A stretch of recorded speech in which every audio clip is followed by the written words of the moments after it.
Hello, everybody. This is Sense and Sensibility by Jane Austen, Chapter 32. When the particulars of this conversation were repeated by Miss Dashwood to her sister, as they very soon were, their effect on her was not entirely such as the former had hoped to see. Not that Marianne appeared to distrust the truth of any part of it, for she listened to it all with the most steady and submissive attention, made neither objection nor remark, attempted no vindication of Willoughby, and seemed to show by her tears that she felt it to be impossible. But though this behavior assured Elinor that the conviction of his guilt was carried home to her mind, though she saw with satisfaction the effect of it, in her no longer avoiding Colonel Brandon when he called, in her speaking to him, even voluntarily speaking, with a kind of compassionate respect, and though she saw her spirits less violently irritated than before, she did not see her less wretched. Her mind did become settled, but it was settled in a gloomy dejection. She felt the loss of Willoughby's character yet more heavily than she had felt the loss of his heart. His seduction and desertion of Miss Williams, the misery of that poor girl, and the doubt of what his designs might once have been on herself, preyed together so much on her spirits that she could not bring herself to speak of what she felt, even to Elinor, and brooding over her sorrows in silence gave more pain to her sister than could have been communicated by the most open and the most frequent confession of them. To give the feelings or the language of Mrs. Dashwood on receiving and answering Elinor's letter would be only to give a repetition of what her daughters had already felt and said, of a disappointment hardly less painful than Marianne's, and an indignation even greater than Elinor's. Long letters from her, quickly succeeding each other, arrived to tell all that she suffered and thought, to express her anxious solicitude for Marianne, and to entreat she would bear up with fortitude under this misfortune. Bad indeed must the nature of Marianne's affliction be, when her mother could talk of fortitude. Mortifying and humiliating must be the origin of these regrets, which she could wish her not to indulge. Against the interest of her individual comfort, Mrs. Dashwood had determined that it would be better for Marianne to be anywhere at that time than at Barton, where everything within her view would be bringing back the past in the strongest and most afflicting manner, by constantly placing Willoughby before her, such as she had always seen him there. She recommended it to her daughters, therefore, by all means not to shorten their visit to Mrs. Jennings, the length of which, though never exactly fixed, had been expected by all to comprise at least 5 or 6 weeks. A variety of occupations, of objects, and of company, which could not be procured at Barton, would be inevitable there, and might yet, she hoped, cheat Marianne at times into some interest beyond herself, and even into some amusement, much as the idea of both might now be spurned by her. From all dangers of seeing Willoughby again, her mother considered her to be at least equally safe in town as in the country, since his acquaintance must now be dropped by all who called themselves her friends. Design could never bring them in each other's way, negligence could never leave them exposed to a surprise, and chance had less in its favor in the crowd of London than ever in the retirement of Barton, where it might force him before her while paying that visit at Allenham on his marriage which Mrs. Dashwood, from foreseeing at first as a probable event, had brought herself to expect as a certain one. She had yet another reason for wishing her children to remain where they were. A letter from her son-in-law had told her that he and his wife were to be in town before the middle of February, and she judged it right that they should sometimes see their brother. Marianne had promised to be guided by her mother's opinion, and she submitted to it therefore without opposition, though it proved perfectly different from what she wished and expected, though she felt it to be entirely wrong, formed on mistaken grounds, and that by requiring her longer continuance in London it deprived her of the only possible alleviation of her wretchedness, the personal sympathy of her mother, and doomed her to such society and such scenes as must prevent her ever knowing a moment's rest. But it was a matter of great consolation to her that what brought evil to herself would bring good to her sister. And Eleanor, on the other hand, suspecting that it would not be in her power to avoid Edward entirely, comforted herself by thinking that though their longer stay would therefore militate against her own happiness, it would be better for Marianne than an immediate return to Devonshire. Her carefulness in guarding her sister from ever hearing Willoughby's name mentioned was not thrown away. Marianne, though without knowing it herself, reaped all of its advantage. For neither Mrs. Jennings nor Sir John, nor even Mrs. Palmer herself, ever spoke of him before her. Eleanor wished that the same forbearance could have extended towards herself, but that was impossible, and she was obliged to listen day after day to the indignation of them all. Sir John could not have thought it possible. A man of whom he had always had such reason to think well, such a good-natured fellow. He did not believe that there was a bolder rider in England. It was an unaccountable business. He wished him at the devil with all his heart. He would not speak another word to him, meet him where he might, for all the world. No, not if it were to be by the side of Barton Covert. And they were kept waiting for 2 hours together. Such a scoundrel of a fellow, such a deceitful dog. It was only the last time they met that he had offered him one of Folly's puppies, and this was the end of it. Mrs. Palmer, in her way, was equally angry. She was determined to drop his acquaintance immediately, and she was very thankful that she had never been acquainted with him at all. She wished with all her heart Combe Magna was not so near Cleveland, but it did not signify, for it was a great deal too far off to visit. She hated him so much that she was resolved never to mention his name again, and she should tell everybody she saw how good-for-nothing he was. The rest of Mrs. Palmer's sympathy was shown in procuring all the particulars in her power of the approaching marriage and communicating them to Eleanor. She could not tell at what coachmaker's the new carriage was building, by what painter Mr. Willoughby's portrait was drawn, and at what warehouse Miss Grey's clothes might be seen.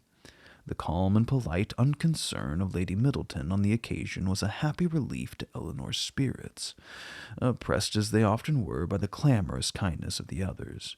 It was a great comfort to her to be sure of exciting no interest in one person, at least among their circle of friends. A great comfort to know that there was one who would meet her without feeling any curiosity after particulars, or any anxiety for her sister's health. Every qualification is raised at times by the circumstances of the moment to more than its real value, and she was sometimes worried down by officious condolence to rate good breeding as more indispensable to comfort than to good nature. Lady Middleton expressed her sense of the affair about once every day, or twice, if the subject occurred very often, by saying, "It is very shocking indeed." And by the means of this continual, though gentle vent, was able not only to see Miss Dashwood's from the first without the smallest emotion, but very soon to see them without recollecting a word of the matter. And having thus supported the dignity of her own sex, and spoken her decided censure of what was wrong in the other, she thought herself at liberty to attend to the interest of her own assemblies, and therefore determined, though rather against the opinion of Sir John, as Mrs. Willoughby would at once be a woman of elegance and fortune, to leave her card with her as soon as she married. Colonel Brandon's delicate, unobtrusive inquiries were never unwelcome to Miss Dashwood. He had abundantly earned the privilege of intimate discussions of her sister's disappointment by the friendly zeal with which she had endeavored to soften it, and they always conversed with confidence. His chief reward for the painful exertion of disclosing past sorrows and present humiliations was given in the pitying eye with which Marianne sometimes observed him, and the gentleness of her voice whenever, though it did not often happen, she was obliged, or could oblige herself, to speak to him. These assured him that this exertion had produced an increase of goodwill towards himself, and these gave Eleanor hopes of its being further augmented hereafter. But Mrs. Jennings, who knew nothing of all this, who knew only that the colonel continued as grave as ever, and that she could not prevail on him to make the offer himself, nor commission her to make it for him, began at the end of 2 days to think that, instead of midsummer, they would not be married till Michaelmas, and by the end of a week it would not be a match at all. The good understanding between the Colonel and Miss Dashwood seemed rather to declare that the honors of the mulberry tree, the canal, and the yew arbor would all be made over to her, and Mrs. Jennings had for some time ceased to think at all of Mr. Ferrars. Early in February, within a fortnight from the receipt of Willoughby's letter, Elinor had the painful office of informing her sister that he was married. She had taken care to have the intelligence conveyed to herself as soon as it was known that the ceremony was over, and she was desirous that Marianne should not receive the first notice of it from the public papers, which she saw her eagerly examining every morning. She received the news with resolute composure, made no observation on it, and at first shed no tears. But after a short time they would burst out, and for the rest of the day she was in a state hardly less pitiable than when she first learned to expect the event.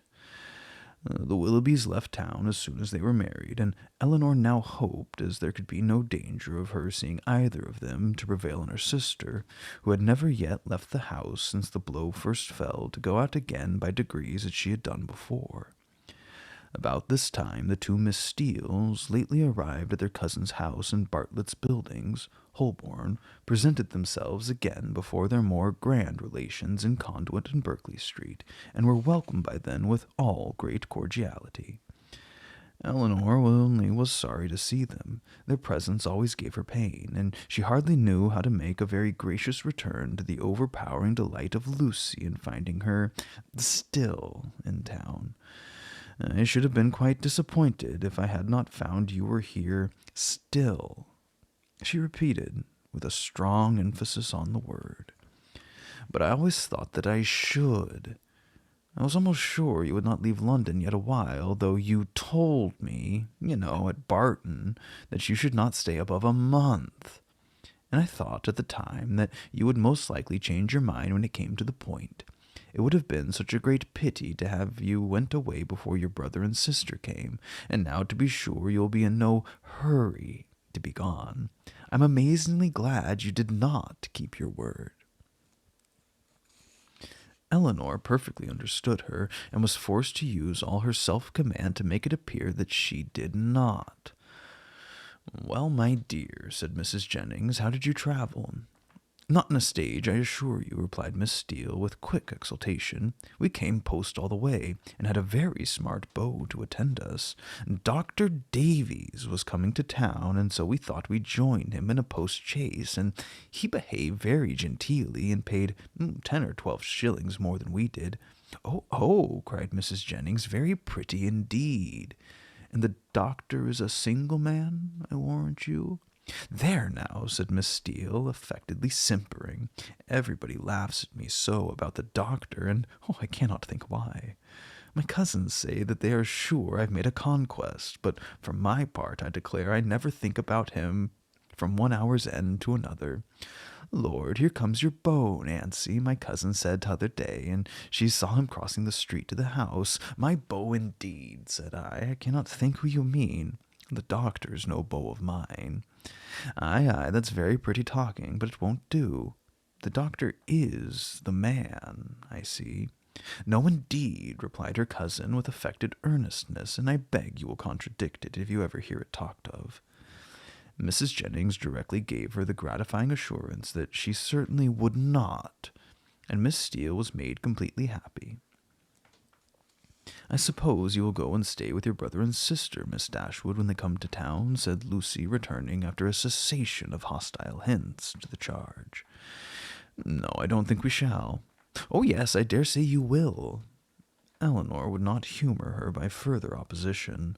What a charming thing it is that Mrs. Dashwood can spare you both for so long a time together. Long a time indeed, interposed Mrs. Jennings. Why, their visit is but just begun. Lucy was silenced. I'm sorry we cannot see your sister, Miss Dashwood, said Miss Steele. I'm sorry she's not well. For Marianne had left the room on their arrival. You're very good. My sister will be equally sorry to miss the pleasure of seeing you.